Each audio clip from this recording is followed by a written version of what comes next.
Saudara-saudara, mari kita berdoa sebelum kita masuk dalam pelayanan firman. Mari kita berdoa. Di tengah-tengah kerinduan kami untuk disapa oleh firman-Mu pada saat ini, kami melihat ke dalam diri kami dan menyadari betapa kami terbatas untuk mengerti dan memahami, terlebih untuk mewujud nyatakan firman-Mu di dalam perjalanan hidup kami. Oleh karena itu kami datang saat ini, mohon kiranya Tuhan menuntun kami dalam kuasa Roh-Mu yang kudus, supaya di dalam tuntunan Roh-Mu yang kudus, kami membiarkan diri kami ada di dalam penguasaan penuh, sehingga pada akhirnya kami mampu untuk mengerti dan memahami firman Tuhan, dan pada bagian yang paling utama kami juga mampu untuk mewujud nyatakan firman itu di sepanjang perjalanan hidup kami. Supaya pada akhirnya kami tidak hanya menjadi orang-orang Kristen yang cakap mendengarkan firman, tapi kami juga mampu untuk mewujud nyatakannya di dalam hidup kami. Tuhan, tolong hamba-Mu dalam berkata-kata, Tuhan kendalikan segala sesuatu yang ada padanya, dan biarlah semua yang disampaikan boleh sungguh berkenan di hadapan Tuhan. Dan pada bagian yang paling utama, kiranya semua kami memuliakan Engkau. Dalam nama Yesus Kristus, firman yang hidup dan menghidupkan, kami berdoa. Amin.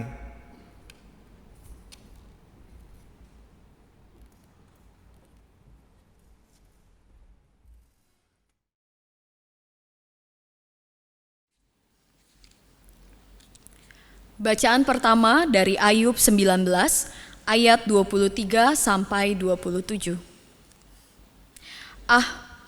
Kiranya perkataanku ditulis, dicatat dalam kitab, terpahat dengan besi pengukir dan timah pada gunung batu untuk selama-lamanya. Tetapi aku tahu penebusku hidup, dan akhirnya ia akan bangkit di atas debu. Juga sesudah kulit tubuhku sangat rusak, tanpa dagingku pun aku akan melihat Allah. Yang aku sendiri akan melihat memihak kepadaku. Mataku sendiri menyaksikannya dan bukan orang lain. Hati sanubariku merana karena rindu. Demikianlah sabda Tuhan. Syukur kepada Allah.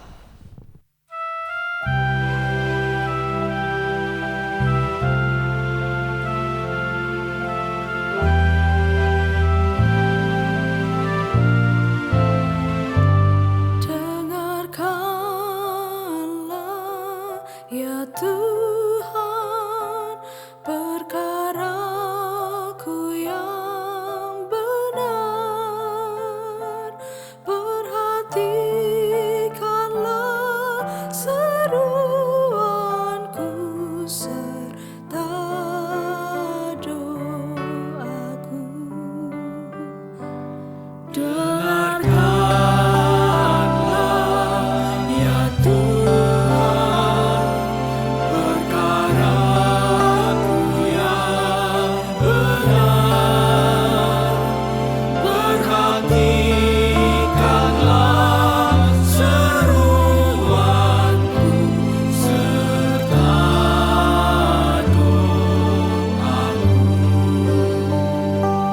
Daripadamu-lah kiranya datang penghakiman, matamu-lah yang melihat apa yang benar, dan ujilah hatiku, selidiki hidupku, takkan kau temui kejahatan dalamku.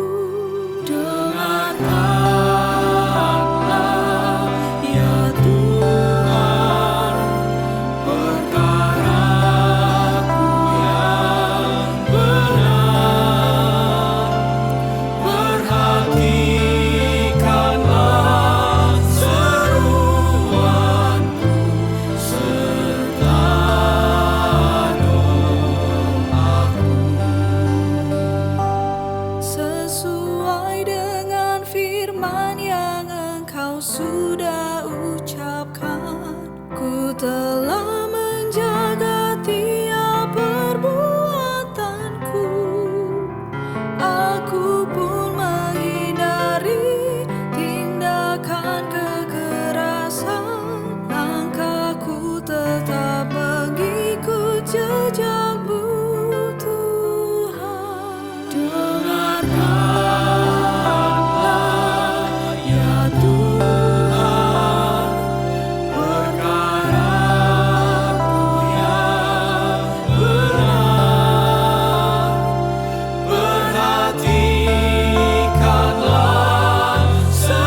Bacaan kedua dari surat 2 Tesalonika 2 ayat 1 sampai 5 dilanjutkan 13 sampai 17.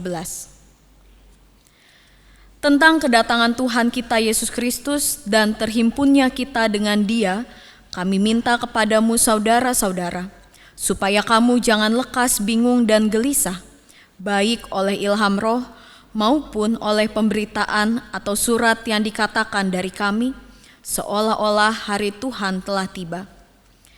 Janganlah kamu memberi dirimu disesatkan orang dengan cara yang bagaimanapun juga. Sebab sebelum hari itu haruslah datang dahulu murtad dan haruslah dinyatakan dahulu manusia durhaka yang harus binasa, yaitu lawan yang meninggikan diri di atas segala yang disebut atau yang disembah sebagai Allah. Bahkan ia duduk di bait Allah dan mau menyatakan dirinya sebagai Allah. Tidakkah kamu ingat bahwa hal itu telah kerap kali kukatakan kepadamu ketika aku masih bersama-sama dengan kamu? Akan tetapi kami harus selalu mengucap syukur kepada Allah karena kamu, saudara-saudara yang dikasihi Tuhan. Sebab Allah dari mulanya telah memilih kamu untuk diselamatkan dalam roh yang menguduskan kamu dan dalam kebenaran yang kamu percayai. Untuk itulah Ia telah memanggil kamu oleh Injil yang kamu beritakan, sehingga kamu boleh memperoleh kemuliaan Yesus Kristus Tuhan kita.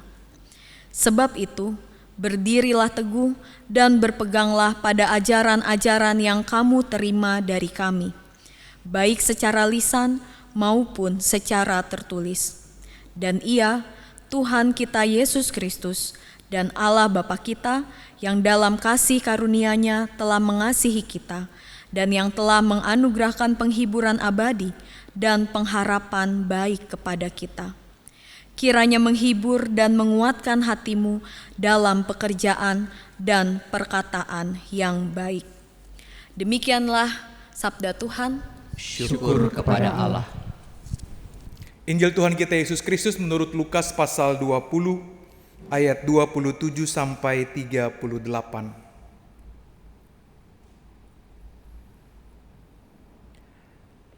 Maka datanglah kepada Yesus beberapa orang Saduki yang tidak mengakui adanya kebangkitan. Mereka bertanya kepadanya, "Guru, Musa menuliskan perintah ini untuk kita.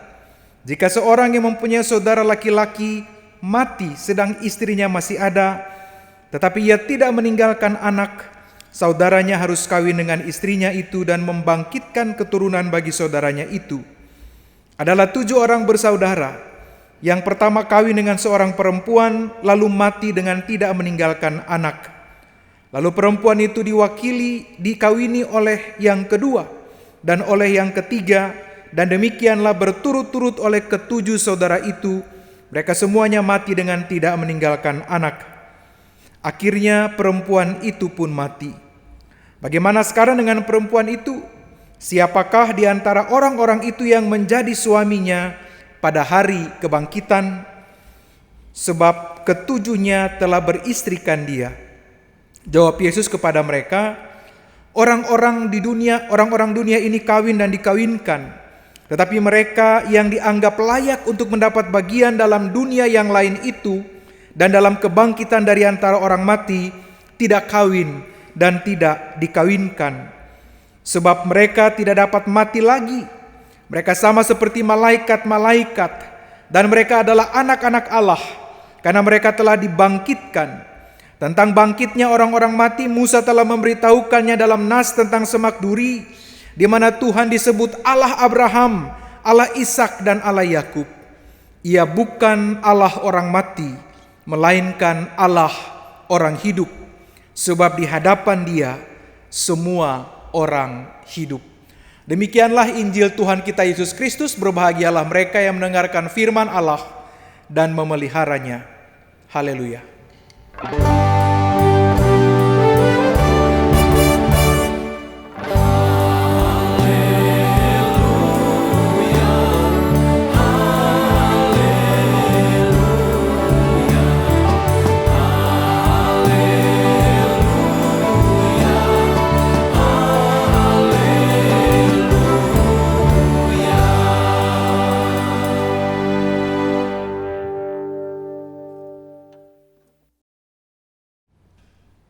Dia Allah yang hidup adalah tema kebaktian kita pada hari ini.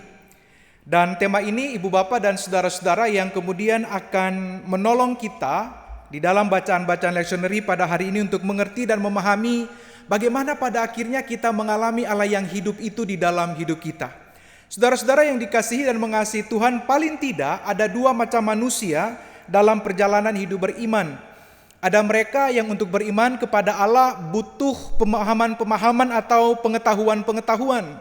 Mereka yang beriman kepada Allah butuh banyak bukti untuk dapat beriman kepada Allah. Orang-orang ini oleh Peter Abelard dikenal dengan intelligo ut credam. Saya butuh memahami supaya saya dapat percaya.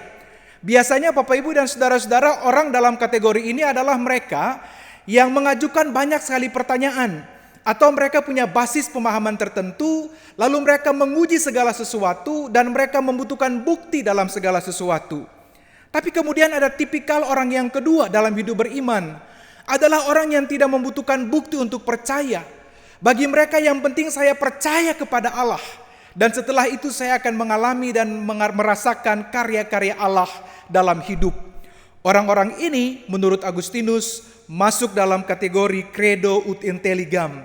Saya butuh percaya supaya saya dapat memahami segala sesuatu yang terjadi dalam hidup.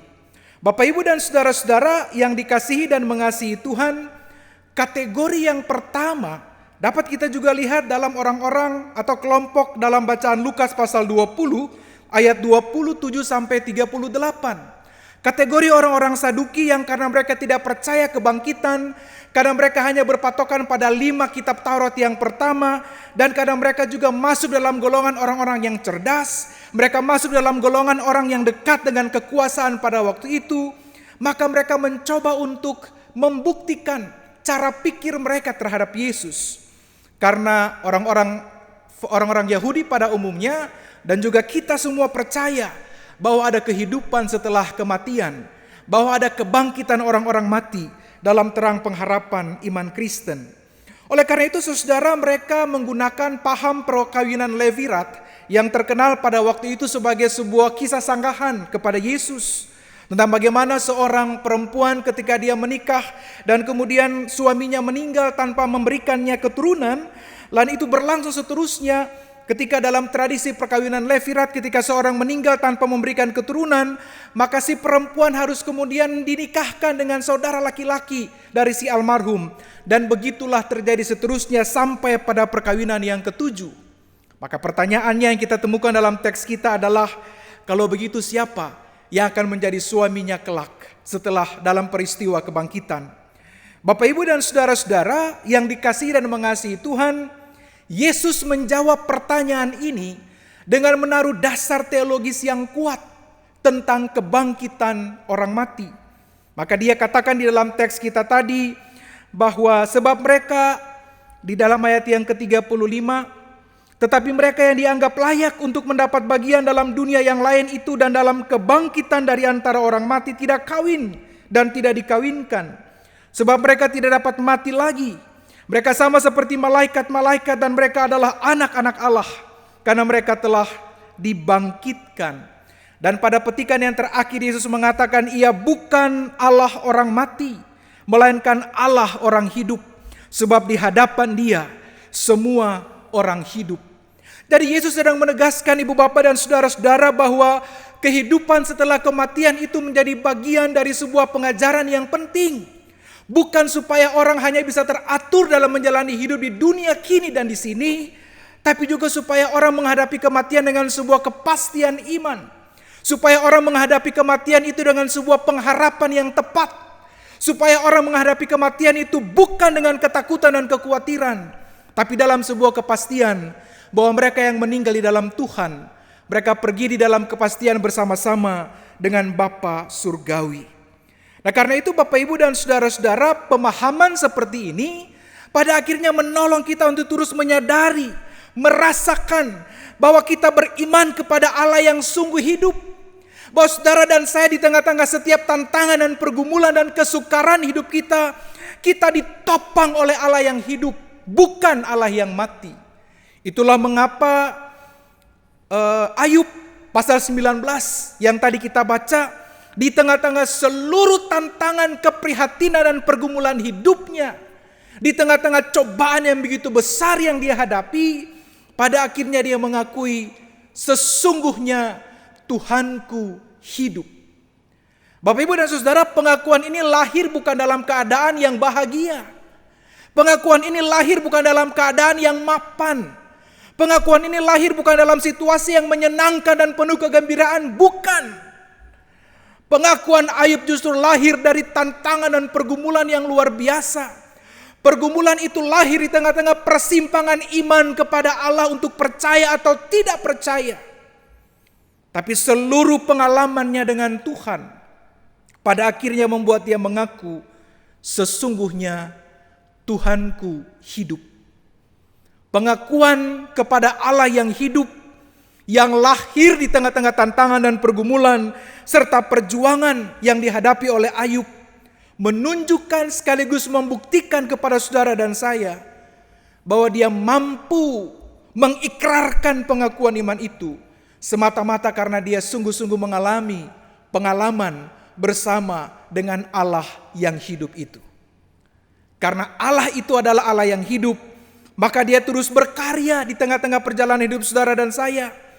Tidak peduli bagaimana perjalanan dan suasana hidup itu kita lalui, dia terus melaksanakan karya-karya yang baik dalam hidup saudara dan saya. Persoalannya kemudian Allah yang hidup itu mampu saudara dan saya alami atau tidak. Jangan-jangan saudara dan saya tidak mampu mengalami Allah yang hidup karena kita mati getaran-getaran spiritualnya. Jangan-jangan kita tidak mampu mengalami Allah yang hidup karena ruang batin kita yang paling suci itu tidak lagi menghidupi Allah secara utuh. Hingga kesadaran akan Allah tidak lagi mampu kita lalui. Ada seorang penulis spiritual, seorang pastor Katolik namanya Anthony de Mello, pasti saudara juga tahu, cukup terkenal kisah-kisahnya, khususnya Doa Sang Katak. Dia menulis sebuah buku yang cukup terkenal dan cukup baik berbasis pada pengalaman proses terapinya dengan banyak orang, judulnya Awareness atau Berkesadaran. Salah satu tagline yang terkenal dari buku itu adalah bahwa orang zaman ini hidup tapi mati. Mereka hidup, mereka melaksanakan berbagai aktivitas dan rutinitas, tapi mereka melakukannya di dalam mati. Orang bekerja tapi bekerja dalam mati, orang makan tapi makan dalam mati, bahkan orang beribadah, orang melayani tapi melayani di dalam kematian. Makna dari kematian artinya ketidaksadaran. Orang melakukan segala sesuatu seperti business as usual. Orang melakukan segala sesuatu secara mekanik, secara rutin, hingga pada akhirnya kehilangan pemaknaan. Dan karena kehilangan pemaknaan itu, pada akhirnya saudara dan saya tidak mampu memaknai dan menyadari bahwa Allah juga turut hadir dalam setiap peristiwa, setiap kejadian, setiap proses yang saudara dan saya alami. Pada akhirnya orang mengalami kekeringan ketika mereka tidak lagi mampu memaknai seluruh perjalanan hidup mereka. Bapak, Ibu, dan saudara-saudara yang dikasihi dan mengasihi Tuhan, ajaran Yesus kepada para Saduki dan juga kepada kita semua pada hari ini mau menunjukkan kepada kita bahwa iman kepada Allah yang hidup itu akan memampukan saudara-saudara untuk terus berjalan di tengah-tengah tantangan dan pergumulan hidup. Iman kepada Allah yang hidup itu membawa kepada kita kehidupan. Iman kepada Allah yang hidup itu memampukan kita untuk terus mengalami kebaikan Tuhan dan merasakan betapa Tuhan mengasihi saudara dan saya di tengah-tengah situasi dan kondisi yang kadangkala tidak memungkinkan kita untuk percaya kepadanya.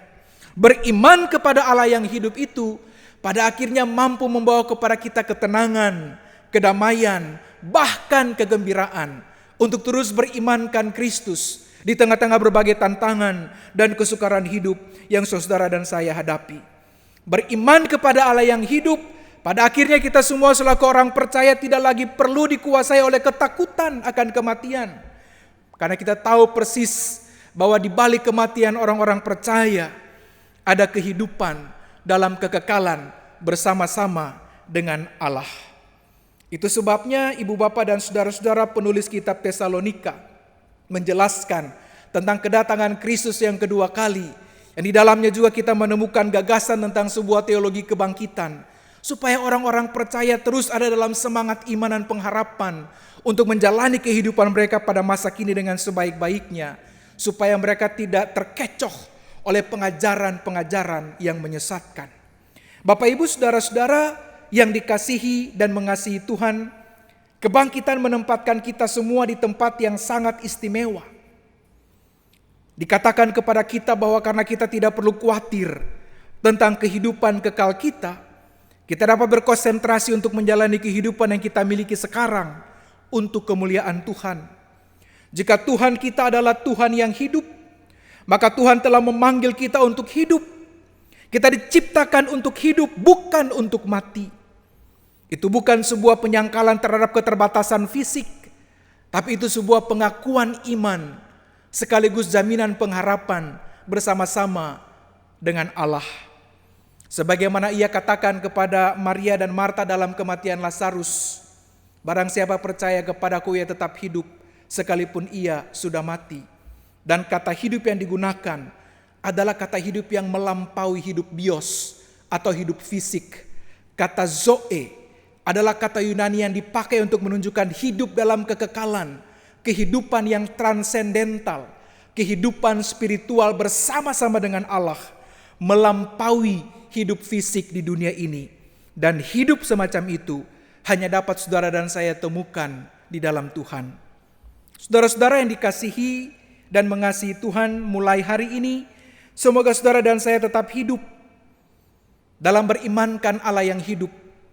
Semoga kita tetap punya kekuatan dan kemampuan untuk berjalan di atas berbagai tantangan dan kesulitan hidup yang kita lalui, karena kita percaya bahwa kita punya Allah yang hidup. Saya lalu mengingat sebuah kisah yang datang pasca Perang Dunia Kedua. Sebuah kisah yang datang dari dataran Tiongkok. Kisah tentang seorang ibu yang bersembunyi pasca Perang Dunia Kedua karena penuh dengan ketakutan yang luar biasa. Dia bersama dengan seorang balita, anaknya. Satu waktu mereka kehabisan makanan, ibu bapak dan saudara-saudara. Dan dalam keadaan yang kurang makanan, bahkan hampir habis persediaan, si ibu mau keluar tapi situasinya sangat tidak mendukung. Lalu berhari-hari di dalam persembunyian itu dia hanya mampu berdoa. Dan pada akhirnya dia lalu menuliskan sesuatu di sebuah kertas kecil yang kumal. Tapi karena situasi sangat mendesak, dia tidak lagi dapat bersembunyi karena dia harus melakukan sesuatu. Lalu dia keluar untuk mencari bantuan. Ketika dia berjumpa dengan sebuah toko kelontong, lalu dia bertanya kepada si pemilik toko, adakah makanan yang bisa dibagi? Dengan nada angkus si pemilik toko mengatakan, memangnya kamu punya apa untuk ditukar dengan makanan? Lalu perempuan itu mengatakan, saya tidak punya apa-apa, saya hanya punya sepotong kertas. Dengan nada angkus si pemilik toko itu mengatakan, ya sudah, taruh saja kertasmu di timbangan, nanti saya timbang. Kira-kira makanan apa yang seberat kertas kumal kamu itu yang bisa kamu bawa pulang? Bapak Ibu dan saudara, kertas kumal seperti itu rasanya kerupuk bubur ayam lebih berat dari kertas itu. Tapi ketika si perempuan menaruh kertas itu di timbangan, lalu si pemilik toko mengambil sepotong roti, timbangan itu tidak bergerak. Artinya bahwa kertas kumal tadi masih lebih berat daripada sepotong roti tadi. Lalu dia kembali mengambil sepotong roti yang lebih besar. Dia taruh di timbangan sebelahnya dan timbangan itu tidak bergerak sama sekali. Dan dia tambahkan dengan beberapa potong makanan dan timbangan itu tetap tidak bergerak. Karena takut rugi, lalu pada akhirnya si pemilik toko mengatakan, ya sudah, ambil makananmu itu dan pergi. Ketika si ibu itu pergi dengan sangat bersyukur karena mengalami pemeliharaan Tuhan, si pemilik toko ini kemudian kepo. Dia curiga, ini kertas macam apa kok berat banget. Lalu ketika dia cek ibu bapak dan saudara, beberapa waktu kemudian dia baru menyadari bahwa timbangannya rusak. Dan karena timbangannya rusak, maka timbangan itu tidak akan bergerak sama sekali. Tapi persoalannya di sini Bapak Ibu dan saudara-saudara, bagi orang yang memuja rasionalitas, mereka akan mengatakan, ya kebenaran aja timbangannya rusak. Tapi bagi orang yang percaya kepada Allah yang hidup, mereka akan mengatakan bahwa bahkan timbangan rusak pun dapat Allah pakai untuk memelihara kehidupan orang-orang yang percaya kepadanya. Dan saudara tahu apa yang ada di dalam kertas itu? Yang ada dalam kertas itu adalah tulisan dari petikan doa Bapa kami yang ditulis oleh si ibu. Dan berikanlah kepada kami pada hari ini makanan kami yang secukupnya. Kiranya saudara-saudara dapat mengalami pengalaman dan perjumpaan dengan Allah yang hidup, supaya saudara punya alasan untuk tetap bertahan dan berdiri teguh di dalam iman dan pengharapan akan Tuhan. Tuhan menolong dan Tuhan memberkati kita. Amin.